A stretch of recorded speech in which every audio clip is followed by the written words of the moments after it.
The tweet of Beijing state-run media agency, China Global Television Network (CGTN), on May 2 claiming that the Mount Everest is on its side has drawn wide criticism in Nepal, with the people reacting aggressively to the post. The Mount Everest region, which created a dispute between Nepal and China back in the 1960s over its territory, was claimed on by Kathmandu when then Prime Minister Bishweshwar Prasad Koirala was on a visit to China.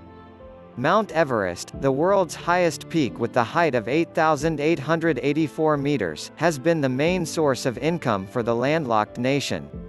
It was first ascended by Sir Edmund Hillary, an American, and Tenzing Norgay Sherpa, a Nepali, on May 29, 1953. Though there are two ways to get to the top of the world's highest peak, Nepali side, southern, is considered to be most standard, one whose permits are issued by the government of Nepal. According to a 1960 border resolution agreement, China and Nepal had decided that Mount Everest would be divided. The southern slope would belong to Nepal and the northern slope to Tibet, which China claims as a part of its territory. It was also decided that the China-Nepal border would pass through the summit of Mount Everest, but now that Beijing wants to use the highest peak in the world for mounting its 5G network and snoop in India, Bangladesh and Myanmar by beaming through the Himalayas, it doesn't even recognize the fact that it shares the peak with Nepal.